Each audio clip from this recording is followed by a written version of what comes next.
Which path is the fastest path in Yoshi Valley? Number 6, the glider. Do not take the glider. It literally just brings you to a faster path, so don't take the glider. Number 5, this little tunnel path. Do not take the tunnel path.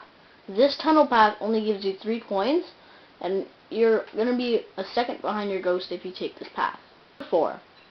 So, the other one that I just said is just going down to this ramp and taking the same paths.